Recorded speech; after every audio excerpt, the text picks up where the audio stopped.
Hello and very good evening to all of you. मैं कुणाल आप सभी का स्वागत करता हूं हमारे लर्निंग प्लेटफॉर्म कुणाल्स इंस्पायरिंग पे। तो आज की पॉलिटी क्लास के अंदर हम एक पॉलिटी के एक बहुत ही ज़्यादा इम्पॉर्टेंट टॉपिक को डिस्कस करने वाले हैं और इसका डिस्कशन केवल एक क्लास में ही नहीं चलेगा, यह कई क्लासेस में चलेगा, क्योंकि यह टॉपिक अपने आप में जितना इम्पोर्टेंट है उतना ही इसमें कंसेप्ट भी ज़्यादा है, तो इसलिए यह टॉपिक कई क्लासेस को कवर करेगा। लेकिन आज की क्लास में हम टॉपिक को शुरू कर लेते हैं। तो आप टॉपिक देखकर समझ ही गए होंगे आज का जो हमारा टॉपिक रहने वाला है क्लास का, वह रहेगा सुप्रीम कोर्ट ऑफ इंडिया, यानी कि भारत का उच्चतम न्यायालय। भारत का उच्चतम न्यायालय क्या है? भारत का उच्चतम न्यायालय देश की सर्वोच्च अदालत है। ठीक है, अगर यदि किसी व्यक्ति को निचली अदालतों में दिए गए फैसले पर विश्वास नहीं होता तो ऐसी स्थिति में वह व्यक्ति अंत में सुप्रीम कोर्ट जा सकता है और अपने लिए न्याय की अपील कर सकता है। इसके अलावा जो हमारे सुप्रीम कोर्ट होता है, इसे संविधान का रक्षक भी कहा जाता है। साथ ही यह सभी नागरिकों के जो मौलिक अधिकार हैं उनका रक्षक भी माना जाता है और उनको लागू करवाने वाला भी सुप्रीम कोर्ट ही होता है, क्योंकि अगर किसी व्यक्ति के मौलिक अधिकारों का उल्लंघन होता है तो ऐसी स्थिति में सुप्रीम कोर्ट को रिट जारी करने का अधिकार है। तो सुप्रीम कोर्ट का जो महत्व है वह अपने आप में ही बहुत ज़्यादा है और इसके ऊपर जिम्मेदारियां भी बहुत ज़्यादा ही दी गई हैं। तो चलिए इसके बाद हमारे आज के जो करंट ये टॉपिक है हमारा उच्चतम न्यायालय का सुप्रीम कोर्ट, इस टॉपिक को शुरू कर लेते हैं। तो सुप्रीम कोर्ट की बात संविधान में कहाँ की गई है यह समझते हैं सबसे पहले। तो सुप्रीम कोर्ट की बात की गई है संविधान के भाग 5 में अनुच्छेद 124 से लेकर 147 तक। ठीक है, तो जरूरी है सबसे पहले कि हम जब जिस टॉपिक की बात कर रहे हो उस टॉपिक के हम भाग को जाने और उससे जुड़े हुए जो अनुच्छेद हैं उनको जाने। तो याद रखिएगा सुप्रीम कोर्ट का क्या है, भाग 5 आर्टिकल 124 टू 147। इसी के साथ चलिए अब हमारी क्लास को शुरू कर लेते हैं। देखो सुप्रीम कोर्ट की जो व्यवस्था थी वो हमारे देश में कब से लागू हुई। सबसे पहले देश में सुप्रीम कोर्ट बनाने के लिए जो अधिनियम आया था यह अधिनियम था भारत सरकार अधिनियम 1935। इससे पहले जो बहुत सारे मामले थे उनके लिए अपनी अपनी अदालतें हुआ करती थी, जैसे कि कोलकाता का अलग था, बम्बई का अलग था, मद्रास का अलग था, सभी के अपने अपने हाई कोर्ट्स हुआ करते थे, वही काम करते थे। और 1935 यानी कि स्वतंत्रता आने स्वतंत्रता तक भी क्या था कि देश की जो सर्वोच्च अदालत थी वो हमारे देश में ही नहीं थी। यानी कि जो देश की सर्वोच्च अदालत थी वह कहाँ थी? इंग्लैंड में, प्रीवी काउंसिल। यानी कि अगर किसी व्यक्ति को जाना है तो वह मतलब यानी कि अगर कोई भी व्यक्ति उस समय चाहता था तो वह भारतीय न्यायालयों के खिलाफ इंग्लैंड की प्रीवी काउंसिल में न्याय के लिए अपील कर सकता था। तो उस समय की व्यवस्थाएं बहुत ज़्यादा ही अलग थी। लेकिन फिलहाल क्या है, वर्तमान में जो देश की सर्वोच्च न्यायालय वह हमारे देश में ही है, जैसा कि पहले से व्यवस्था बहुत ज़्यादा अलग हो गई है। पहले सर्वोच्च न्यायालय कहाँ था? इंग्लैंड में हुआ करता था, इसको प्रीवी काउंसिल बोला जाता था, मेन वही था। उसके बाद उसके नीचे की जो अदालतें थी वह सारी भारत में थी। ठीक है, तो सबसे पहले जो भारत के अंदर सुप्रीम कोर्ट को लेकर के जो अधिनियम आया वह कौन सा अधिनियम था? भारत सरकार अधिनियम 1935। यानी कि सबसे पहले बात चली 1935 के अधिनियम में कि सुप्रीम कोर्ट कहाँ बनाया जाएगा? भारत में बनाया जाएगा। जब यह व्यवस्था पास हो गई उसके बाद फिर सुप्रीम कोर्ट भारत में बनाने का काम शुरू हुआ था। ठीक है, भारत के अंदर कैसी व्यवस्था अपनाई गई है न्याय की? भारत के अंदर न्याय की एकीकृत व्यवस्था अपनाई गई, यानी कि इंटीग्रेटेड व्यवस्था है। एकीकृत व्यवस्था मतलब क्या? सबसे पहले आप यह समझ लीजिए, एक ही व्यवस्था का मतलब क्या है कि जो हमारी सेंट्रल गवर्नमेंट है और जो हमारी स्टेट गवर्नमेंट है, सभी जगहों पर जो न्यायालय होगा वो एक ही होगा। यानी कि राज्य सरकारों का जो फैसला करेगा और जो केंद्र सरकारों का फैसला करेगा वह न्यायालय देश के अंदर एक ही होगा और वह ही न्याय की सर्वोच्च अदालत कहलाएगा। ठीक है, हमारे देश की जो व्यवस्था है इसकी तुलना अमेरिका से की जाती है, क्योंकि अमेरिका के अंदर जो न्याय की व्यवस्था है वह द्वैध व्यवस्था है। ठीक है, द्वैध व्यवस्था कैसी है आप समझ गए होंगे। जब भारत में सेंट्रल और स्टेट के लिए एक ही न्यायालय तो इसलिए क्या कहा जा रहा है? एकीकृत न्यायालय। लेकिन अमेरिका में अलग है। अलग क्यों है? अमेरिका में सेंट्रल का फैसला करने के लिए न्यायालय अलग है और स्टेट का फैसला करने के लिए न्यायालय अलग है। ठीक है, अब आप बहुत सारे लोग तो ये बोलेंगे कि हाँ हमारे यहाँ पर क्या है कि भाई स्टेट्स के अंदर पे हाई कोर्ट बनाए हुए हैं। देखो स्टेट्स के अंदर हाई कोर्ट बनाए तो हुए हैं, लेकिन वो इसलिए बनाए गए हैं क्योंकि हर व्यक्ति की पहुंच आसान नहीं है सुप्रीम कोर्ट तक। सुप्रीम कोर्ट कहाँ है? न्यू दिल्ली के अंदर है। तो हमारे देश में जैसे कि साउथ का जो एरिया है, जब पूर्वोत्तर वाले जो लोग हैं, यह लोग इन लोगों की न्याय के पहुंच यानी कि इन लोगों की जो पहुंच है वह सुप्रीम कोर्ट तक आसान नहीं है। तो ऐसी स्थिति में यह लोग अपने यहाँ के न्यायालयों में यानी कि अधीनस्थ न्यायालय जो होते हैं, डिस्ट्रिक्ट कोर्ट्स वगैरह हो गए या हाई कोर्ट जो हो गए, वहाँ पर ये लोग जा सकते हैं। हाँ, यदि विवाद बहुत ज़्यादा बड़ा है तो ऐसी स्थिति में इनको फिर सुप्रीम कोर्ट ही आना पड़ेगा, और यदि अपील करना चाहते हैं तो भी ऐसी स्थिति में सुप्रीम कोर्ट ही आना पड़ेगा। लेकिन भारत के अंदर क्या किया गया है? एकीकृत व्यवस्था अपनाई गई है। केंद्रित भी सुप्रीम कोर्ट के अंदर है, लेकिन इसका विभिन्न शाखाओं में विभाजन किया हुआ है। जिससे क्या हो, जिससे कि सुप्रीम कोर्ट के ऊपर काम को लेकर ज़्यादा दबाव ना पड़े और जो क्षेत्रीय मामले हैं, जो छोटे मामले हैं, वह छोटी अदालतों में ही निपटाए जा सकें और जो देश के संवैधानिक मामले हों, बड़े मामले हो, कहीं ना कहीं यह व्यवस्था प्रभावित हो रही हो या इतिहास के लिए कहीं ना कहीं मील का पत्थर रखा जा रहा हो, तो ऐसे मामले ही सुप्रीम कोर्ट में देखे जाते हैं। ठीक है ना। साथ ही साथ सुप्रीम कोर्ट क्या होता है, सुप्रीम कोर्ट में ज्यादातर जो मामले होते हैं वह सरकार के मामले होते हैं, यानी कि अगर सेंट्रल गवर्नमेंट का स्टेट गवर्नमेंट से कोई डिस्प्यूट हो गया ऐसी स्थिति में, या कई स्टेट्स एक तरफ हैं सुप्रीम कोर्ट और कई स्टेट्स एक तरफ है, सेंट्रल गवर्नमेंट एक तरफ है, ऐसी स्थिति में, या स्टेट्स का ही आपस में कॉन्फ्लिक्ट चल रहा है, तो ऐसी स्थिति में क्या होता है, ये जो मामले होते हैं ये मामले डायरेक्ट क्या होते हैं, सुप्रीम कोर्ट के अंदर आते हैं। ठीक है। तो भारत में कैसी व्यवस्था अपनाई गई है, एकीकृत व्यवस्था अपनाई गई है, और अमेरिका में कैसी व्यवस्था है, द्वैध न्यायिक व्यवस्था अपनाई गई है। ठीक है। अब भारत के अंदर सुप्रीम कोर्ट की स्थापना कब मानी जाती है, भारत के अंदर सुप्रीम कोर्ट की स्थापना मानी जाती है 26 जनवरी 1950 थे, यानी कि 26 जनवरी 1950 को भारत के अंदर सुप्रीम कोर्ट ने काम करना शुरू कर दिया था। 26 जनवरी 1950 को एक काम और हुआ था, आपको याद होगा, यही वही दिन है जिस दिन हमारे देश के अंदर संविधान को लागू किया गया था। तो हमारे देश में संविधान कब लागू हुआ था, 26 जनवरी 1950 को ही, और हमारे देश के अंदर सुप्रीम कोर्ट ने काम करना कब शुरू हो गया था, यानी कि इसका स्थापना दिवस कौन सा है, 26 जनवरी 1950। ठीक है। अब यह तो इससे जुड़ी हुई महत्वपूर्ण बातें हो गई, यानी थोड़ा सा इतिहास, थोड़ा सा आधार और स्थापना की बात। ठीक है। थोड़ी सी तुलना भी करी हमने यहाँ पर भारत और अमेरिका की जो न्यायिक व्यवस्था थी उसको लेकर के। तो चलिए अब थोड़ा सा आगे बढ़ते हैं। अब हम यह समझते हैं कि सुप्रीम कोर्ट की संरचना कैसे होती है। संरचना का मतलब है, संरचना का मतलब है कि भाई इसके अंदर जो लोग होते हैं वह कैसे काम करते हैं, उनका चयन कैसे होता है, या काम करना लोग होते हैं कितने हैं। तो चलिए संरचना की बात कर लेते हैं। संरचना के आधार पर अगर हम सन 2020 की बात करें, यानी कि वर्तमान परिस्थिति समझें, तो वर्तमान में सुप्रीम कोर्ट के अंदर टोटल न्यायाधीश कितने हैं, 34, यानी कि देयर आर 34 जजेस इन सुप्रीम कोर्ट। ठीक है। 34 जज हैं, और 34 जज किस प्रकार है ये समझ लेते हैं। 34 जजों में एक जज जो होते हैं उनको कहते हैं CJI, यानी कि चीफ जस्टिस ऑफ इंडिया। 34 जजों में एक जज हमेशा ऐसा होगा जो भारत का मुख्य न्यायाधीश कहलाएगा, वह सुप्रीम कोर्ट का मुख्य न्यायाधीश होगा, साथ ही वह पूरे भारत का मुख्य न्यायाधीश होता है और सभी न्यायालयों की व्यवस्था देखता है। वो वैसे तो सुप्रीम कोर्ट का होता है, लेकिन वह पूरे भारत का ही मुख्य न्यायाधीश कहलाता है। वर्तमान में अगर बात करें, वर्तमान में CJI कौन है, तो बताइए आप। वर्तमान में CJI है SA बोबड़े, यानी कि शरद अरविंद बोबड़े। ठीक है ना। इनसे पहले कौन थे, इनसे पहले जो चीफ जस्टिस ऑफ इंडिया थे वह थे रंजन गोगोई। वर्तमान में वह राज्यसभा सांसद हैं, और सरकार ने उन्हें राम जन्मभूमि पे फैसला देने की वजह से कहीं ना कहीं उनको ऐसा बताया गया है सरकार द्वारा कि रंजन गोगोई ने बहुत ही ज्यादा ऐतिहासिक फैसला दिया था राम मंदिर जन्मभूमि के ऊपर, तो ऐसी स्थिति में उनको राज्यसभा के अंदर मनोनीत कर दिया गया था। ठीक है। लेकिन वर्तमान में अगर बात करें तो वर्तमान के जो CJI है वह कौन है, शरद अरविंद बोबड़े। ठीक है। तो मुख्य न्यायाधीश हो गए, इनके अलावा कितने न्यायाधीश बच रहे हैं, 33। तो यह 33 न्यायाधीश होते हैं, यह 33 न्यायाधीश सुप्रीम कोर्ट के अन्य न्यायाधीशों में गिने जाते हैं। ठीक है ना। तो स्ट्रक्चर की बात करें, टोटल कितने न्यायाधीश हो गए, 34 न्यायाधीश हो गए। अगर हम बात करें कि मूल रूप से सुप्रीम कोर्ट के कितने न्यायाधीश होते हैं, तो मूल रूप से सुप्रीम कोर्ट के 8 न्यायाधीश होते हैं, एक मुख्य न्यायाधीश और एक मुख्य न्यायाधीश और बाकी 7 अन्य न्यायाधीश। ठीक है। मूल का मतलब क्या है, देखो मूल का मतलब यह है कि जिस समय सुप्रीम कोर्ट की स्थापना की गई थी, सुप्रीम कोर्ट ने काम करना शुरू किया था, तो उस समय कितने न्यायाधीशों का प्रावधान किया गया था, उस समय प्रावधान किया गया था कि सुप्रीम कोर्ट के अंदर 8 न्यायाधीश होंगे, जिनमें से एक मुख्य न्यायाधीश होगा, बाकी 7 अन्य न्यायाधीश होंगे।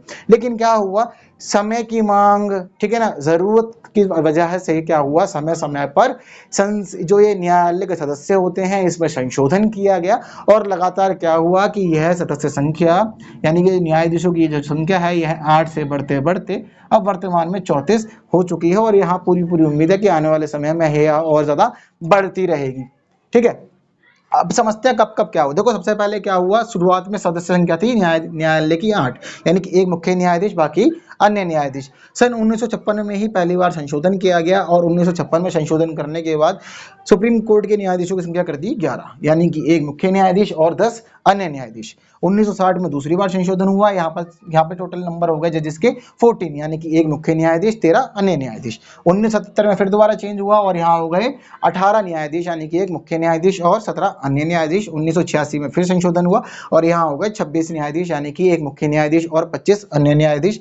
सन सन 2008 में फिर दोबारा संशोधन हुआ और यहाँ हो गए एक मुख्य न्यायाधीश और 30 अन्य न्यायाधीश, यानी कि टोटल 31 न्यायाधीश। और सन 2019 में अब आखिरी बार संशोधन किया गया जब यहाँ पर मेंबर कितने हो गए 34, एक मुख्य न्यायाधीश और 33 अन्य न्यायाधीश। ठीक है ना।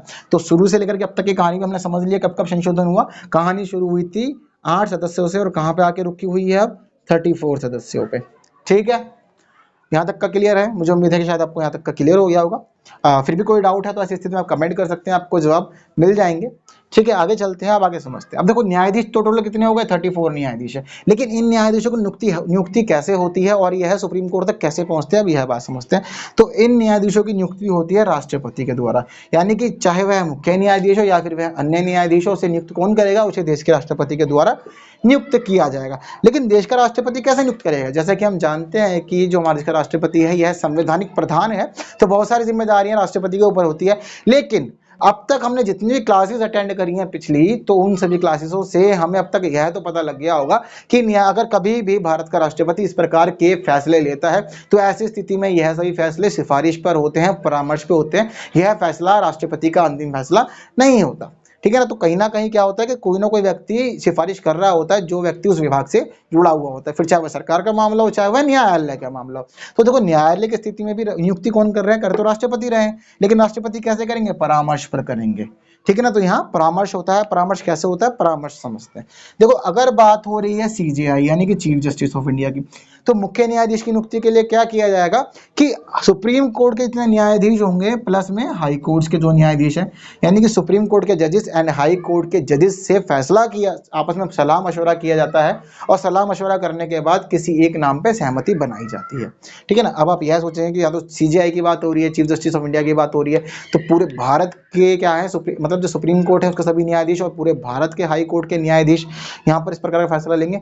तो देखो इसके लिए भी एक कंडीशन है, इसके वाली जो कंडीशन है वह होती है वरिष्ठतम न्यायाधीश वाली कंडीशन, यानी कि भारत का मुख्य न्यायाधीश कौन बनेगा, भारत का मुख्य न्यायाधीश वह व्यक्ति बनेगा जो भारत का वरिष्ठतम न्यायाधीश होगा। अब हमें भारत का वरिष्ठतम न्यायाधीश कहाँ मिलेगा, जाहिर सी बात है सुप्रीम कोर्ट के अंदर ही मिलेगा। तो इसलिए यहाँ पर बहुत ज्यादा विवाद नहीं होता है। सुप्रीम कोर्ट के वरिष्ठतम जो न्यायाधीश होते हैं उन्हीं में से किसी को सुप्रीम कोर्ट का मुख्य न्यायाधीश बनाया जाता है। वैसे व्यवस्था यही है कि वरिष्ठतम न्यायाधीश ही सीजेआई की पोस्ट संभालेगा। ठीक है, आगे और ज्यादा समझेंगे तो समझते हैं अभी कि राष्ट्रपति सीजेआई की नियुक्ति कैसे करेगा, परामर्श पर। किसके परामर्श से, सुप्रीम कोर्ट के जजेस एंड हाई कोर्ट के जजेस के परामर्श के बाद ही राष्ट्रपति सीजेआई की नियुक्ति करेगा। ठीक है, यह बात तो हो गई सीजेआई को लेकर, यानी कि भारतीय मुख्य न्यायाधीश की बात हो गई। अब यहाँ पर क्या होता है सुप्रीम कोर्ट में, जहाँ एक मुख्य न्यायाधीश होता है वहीं अब 33 अन्य न्यायाधीश भी हैं, तो अब इनकी नियुक्ति कैसे होगी यह देखने वाली बात है। तो क्या होगा, जब 33 अन्य न्यायाधीशों की नियुक्ति की जा रही होगी, ऐसी स्थिति में राष्ट्रपति क्या करेगा, राष्ट्रपति परामर्श लेगा सीजेआई से।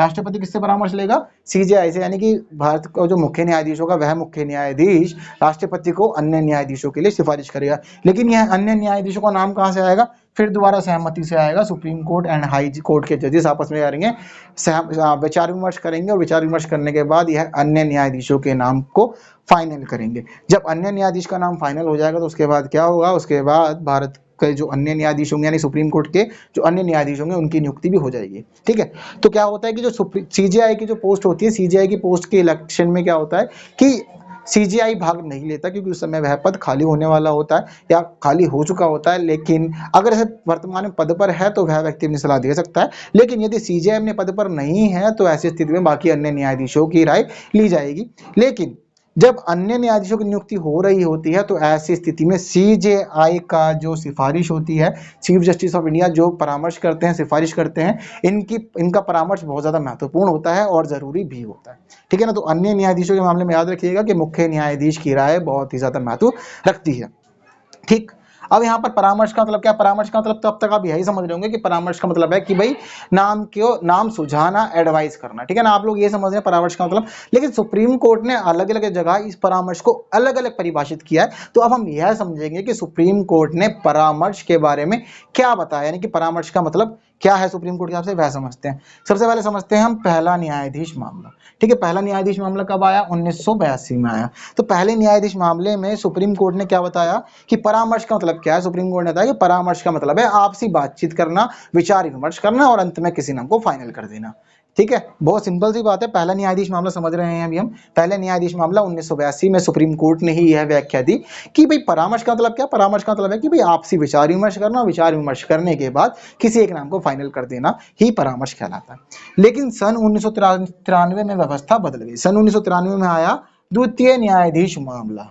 सन 1993 में क्या है, द्वितीय न्यायाधीश मामला, दूसरा न्यायाधीश मामला कहलाता है। इस स्थिति में क्या हुआ, सुप्रीम कोर्ट ने अपने 82 में दिए हुए फैसले को पूरी तरह से ही बदल दिया और सुप्रीम कोर्ट ने यहाँ इस समय यह बताया कि परामर्श का मतलब है कि सुप्रीम कोर्ट की तरफ से जो नाम आएगा सरकार उस नाम को मानने के लिए बाध्य है।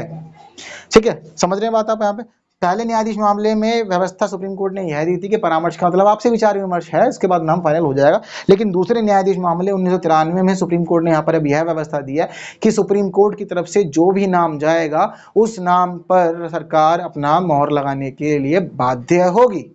ठीक है ना। लेकिन साथ ही साथ यहाँ पर सुप्रीम कोर्ट ने एक व्यवस्था ये बताई कि यह फैसला जो होगा ना, यानी कि न्यायाधीशों को चुनने का जो फैसला होगा, यह काम मुख्य न्यायाधीश अकेला नहीं करेगा। तो यहाँ पर दूसरे न्यायाधीश मामले में यह बताया गया कि CJI+2 जज, यानी कि यहाँ पर यह बताया है कि जो न्यायाधीशों के नाम पर फैसला होगा वह भारत का मुख्य न्यायाधीश अपने 2 वरिष्ठतम न्यायाधीशों के साथ फैसला करने के बाद राष्ट्रपति से सिफारिश करेगा। उसके बाद सरकार उस नाम पे मोहर लगाने के लिए और उस व्यक्ति की नियुक्त करने के लिए बाध्य है।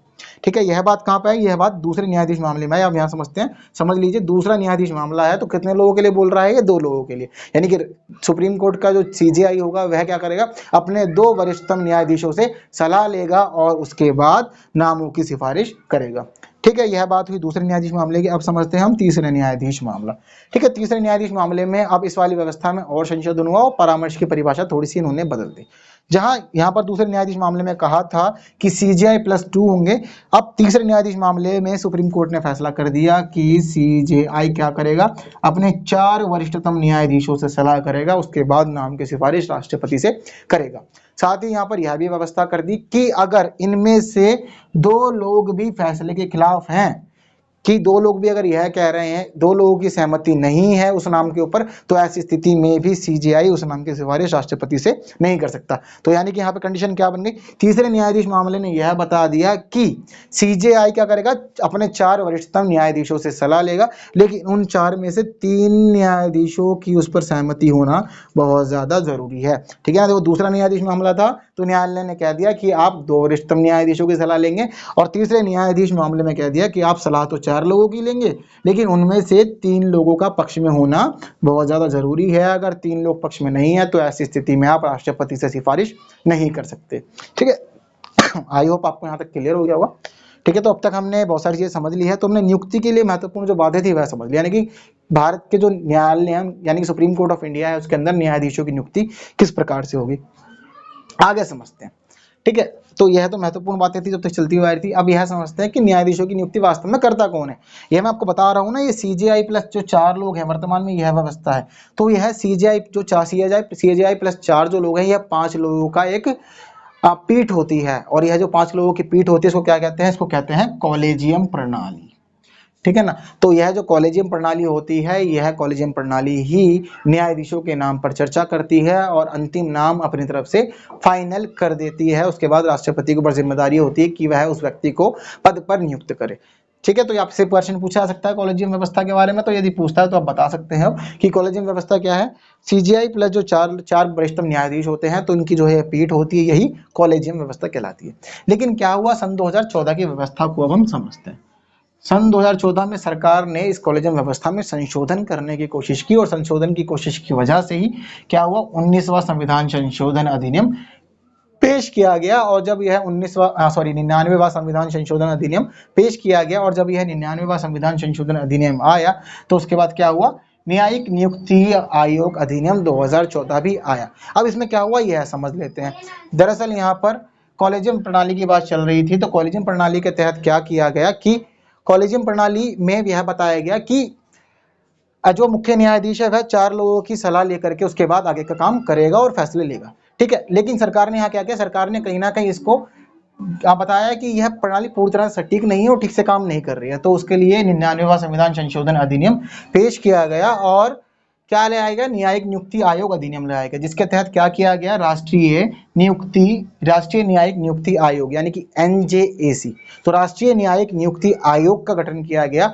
तो यहाँ पर सरकार यह बताना चाहती थी कि यह जो नया आयोग है, अब आने वाले समय में यह आयोग ही न्यायालयों के न्यायाधीशों की नियुक्ति करेगा और उसके बाद जो भी काम देखना होगा वह काम आगे चलता रहेगा। ठीक है, तो व्यवस्था में कहीं ना कहीं परिवर्तन करने की कोशिश की जा रही थी। पहले न्यायाधीशों की नियुक्ति कौन कर रहा था, कॉलेजियम प्रणाली के द्वारा की जा रही थी। ठीक है, लेकिन चीजें बदली और सरकार 99वां संविधान संशोधन अधिनियम लेकर के आई, जिसके तहत राष्ट्रीय न्यायिक नियुक्ति आयोग यानी कि नेशनल जुडिशियल अपॉइंटमेंट्स कमीशन की स्थापना की जाने वाली थी। ठीक है, लेकिन यहाँ पे क्या हुआ, सन 2015 में सुप्रीम कोर्ट ने इस NJAC को और इस संविधान संशोधन को असंवैधानिक करार दे दिया। यानी कि यहाँ सुप्रीम कोर्ट ने यह बताया कि यह जो पूरी की पूरी व्यवस्था यह क्या है, असंवैधानिक है, संविधान के खिलाफ है और कहीं ना कहीं यह न्यायालय के महत्व को और न्यायालय की प्रणाली को नुकसान पहुंचा रही है। तो इसीलिए सुप्रीम कोर्ट ने इस NJAC और 99वें संविधान संशोधन अधिनियम को असंवैधानिक करार देने के बाद पूरी तरह से खत्म कर दिया, यानी कि यह व्यवस्था देश में लागू नहीं हुई और फिर दोबारा से कॉलेजियम प्रणाली ही सुचारू रूप से चलने लगी। तो अगर हम अभी की बात करें, अभी सुप्रीम कोर्ट के जो न्यायाधीश होते हैं उनकी नियुक्ति कौन करता है, कॉलेजियम करता है, यानी कि CJI+4 वरिष्ठतम न्यायाधीश। ठीक है, तो आई होप आपको यहाँ तक क्लियर हो गया होगा, व्यवस्था पूरी समझ में आ गई होगी। ठीक है, आगे समझते हैं अब आगे क्या होने वाला है। अब बात करते हैं मुख्य न्यायाधीश की नियुक्ति की। तो देखो, मुख्य न्यायाधीश कौन बनता है, अब तक तो हमने यह समझ लिया कि हाँ अन्य न्यायाधीश कैसे कैसे आएंगे, कौन सिफारिश करेगा, यानी कि हम बहुत सारी चीजों बात कर चुके हैं अब तक। अब यह समझते हैं कि दरअसल मुख्य न्यायाधीश बनाया किस व्यक्ति को जाता है। तो मुख्य न्यायाधीश बनने के लिए सिर्फ एक कंडीशन चाहिए, वह कंडीशन है वरिष्ठतम न्यायाधीश। जो न्यायाधीश सुप्रीम कोर्ट का वरिष्ठतम न्यायाधीश होगा वही व्यक्ति भारत का मुख्य न्यायाधीश बनेगा। सिंपल सी बात है, क्लियर कट है, इसमें कुछ भी परेशान होने वाली बात बिल्कुल भी नहीं है। जो व्यक्ति सुप्रीम कोर्ट का वरिष्ठतम न्यायाधीश होगा वही व्यक्ति देश का मुख्य न्यायाधीश भी बनेगा। यह व्यवस्था हमेशा चलती हुई आ रही थी, यह व्यवस्था आज भी चल रही है, लेकिन बीच में 2 बार ऐसा हुआ जब इस व्यवस्था का खंडन कर दिया गया। सन 1950 से लेकर के 1973 तक यह व्यवस्था लगातार ऐसे ही बनी रही, लेकिन सन 1973 में इस वरिष्ठतम न्यायाधीश वाली व्यवस्था को चोट पहुंचाई गई। चोट कैसे पहुंचाई गई, AS राय थे सुप्रीम कोर्ट के एक न्यायाधीश। ठीक है, AN राय जो सुप्रीम कोर्ट के न्यायाधीश थे, इन AN राय को 3 वरिष्ठतम न्यायाधीशों के ऊपर भारत का मुख्य न्यायाधीश नियुक्त कर दिया गया। बहुत बड़ी बात है, जब आपसे ऊपर 3 वरिष्ठतम न्यायाधीश बैठे हुए हैं, ऐसी स्थिति में यदि कोई व्यक्ति यदि कोई वैसी चीजें बना दिया जाता है तो कहीं ना कहीं जब यह व्यवस्था देखी गई तो यहाँ बताया गया कि कहीं ना कहीं जो न्यायालय की मान्यता है, प्रणालियां हैं, उनका खंडन हुआ। यह खंडन कब हुआ, सन 1973 में, जब AN रॉय को 3 वरिष्ठतम न्यायाधीशों के ऊपर भारत का मुख्य न्यायाधीश बना दिया गया। वहीं यह खंडन दूसरी बार 1977 में देखा गया, जब MU बेग को भी अपने वरिष्ठतम न्यायाधीश के ऊपर भारत का मुख्य न्यायाधीश बना दिया गया। तो याद रखना, अब तक 2 बार इस व्यवस्था का खंडन हुआ है, पहली बार 73 में, दूसरी बार 77 में। पहली बार AN रॉय को बनाया गया 3 वरिष्ठतम न्यायाधीशों के ऊपर CJI, और दूसरी बार 77 में MU बेग को यह पद दिया गया वरिष्ठतम न्यायाधीश प्रणाली के खिलाफ जाकर के। ठीक है ना, लेकिन कंडीशन अभी भी यही है कि भारत का मुख्य न्यायाधीश कौन बनेगा, भारत का मुख्य न्यायाधीश बनेगा सुप्रीम कोर्ट का वरिष्ठतम न्यायाधीश जो व्यक्ति होगा। वर्तमान में CJI कौन है, SA बोबड़े, नाम याद रखना, शरद अरविंद बोबड़े। ठीक है, आगे बात समझते हैं हम, योग्यताएं क्या क्या, यानी कि वह क्या क्या योग्यताएं होनी चाहिए व्यक्ति में जिसकी वजह से वह सुप्रीम कोर्ट का न्यायाधीश बन सकता है। अब यह समझते हैं, देखो बहुत सारी तो योग्यताएं ऐसी होती हैं जो नॉर्मल होती है, जैसे कि वह व्यक्ति भारत का नागरिक ही होना चाहिए तो ही वह बन सकता है, वह दिवालिया नहीं होना चाहिए, पागल नहीं होना चाहिए, तो यह सब तो बेसिक बातें होती हैं। ठीक है, लेकिन जो मेन बातें हैं वह समझते हैं। मेन बातें क्या है, अगर कोई व्यक्ति सुप्रीम कोर्ट का न्यायाधीश बनना चाहता है तो ऐसी स्थिति में जरूरी है कि वह देश के किसी हाई कोर्ट में 5 साल तक जज रहा हो। ठीक है, पहली कंडीशन है, अगर कोई व्यक्ति पहली शर्त को पूरी कर देता है तो ऐसी स्थिति में उस व्यक्ति को भारत का मुख्य न्यायाधीश राष्ट्रपति के द्वारा नियुक्त कर दिया जाएगा, यदि नाम की सिफारिश होती है तो। ठीक है ना, तो यहाँ पे क्या होगा, पहली बात समझते, पहली बात क्या है कि अगर कोई व्यक्ति हाई कोर्ट का जज रहता है 5 साल, तो ऐसी स्थिति में वह व्यक्ति सुप्रीम कोर्ट का जज बनने के भी योग्य है। अगर वह 5 साल तक जज नहीं रहा है हाई कोर्ट का, तो वह समझते हैं, फिर दूसरी शर्त कौन सी है, दूसरी शर्त यहाँ पे यह होती है कि 10 वर्षों तक वह व्यक्ति वकील का काम किया गया हो। यानी कि आपने अधीनस्थ न्यायालयों में या फिर हाई कोर्ट के अंदर अपने वकालत के 10 साल पूरे कर लिए हैं, तो ऐसी स्थिति में भी कोई व्यक्ति सुप्रीम कोर्ट का जज बनने के योग्य हो जाता है। और इसके अलावा एक तीसरी कंडीशन यह है कि अगर कोई व्यक्ति राष्ट्रपति की नज़रों में सम्मानित न्यायवादी है, यानी कि उसको कानून की बहुत ज़्यादा जानकारी है, उसने कानून के संबंध में जो भी अपने विचार प्रस्तुत किए हैं वह विचार वास्तव में उल्लेखनीय है, स्मरणीय है, तो ऐसी स्थिति में भी किसी व्यक्ति को भारत के सुप्रीम कोर्ट में न्यायाधीश के पद पर नियुक्त किया जा सकता है। तो तीनों शर्तें याद रखना। पहली शर्त यह है कि व्यक्ति हाई कोर्ट के अंदर 5 साल तक जज के पद पर काम कर चुका हो। अगर काम नहीं किया जज के पद पर तो उसके अपने जो जज का उसने जो अपने लॉयर का करियर है, यानी कि वकालत के तौर पे उसने वकील की तरह 10 साल सभी कोर्ट्स में, यानी कि अधीनस्थ न्यायालयों और हाई कोर्ट के अंदर पूरे कर लिए हो। इसके अलावा जो तीसरी कंडीशन है वह यह है कि व्यक्ति राष्ट्रपति की नज़रों में एक सम्मानित न्यायवादी होना चाहिए, यानी कि उसको, यानी कि राष्ट्रपति यह जानता हो कि इस व्यक्ति को कानून के बारे में बहुत अच्छी खासी जानकारी है। ठीक है, तो यह महत्वपूर्ण योग्यताएं होती है। शपथ देखो, जब कोई व्यक्ति सुप्रीम कोर्ट के जज के रूप में नियुक्त होता है तो ऐसी स्थिति में उसको शपथ लेनी पड़ती है। शपथ क्या लेगा? शपथ लेता है वह संविधान की शपथ लेता है, संविधान में आस्था की शपथ लेता है, देश की एकता और अखंडता की शपथ लेता है, बिना पक्षपात के फैसले करने की शपथ लेता है। ठीक है, तो एक महत्वपूर्ण या जो योग्यता की बात है वहीं वहां पर शपथ लेना भी न्यायाधीश के लिए बहुत ज्यादा जरूरी होता है। चलिए, अब हम यह बात कर रहे थे कि कौन कौन से वेतन और भत्ते सुप्रीम कोर्ट के न्यायाधीशों को दिए जाते हैं। तो पहले बात करते हैं हम सीजेआई की, यानी कि चीफ जस्टिस ऑफ इंडिया। तो वर्तमान में चीफ जस्टिस ऑफ इंडिया की जो सैलरी है उसको मासिक आय 2,80,000 रुपये दी जाती है।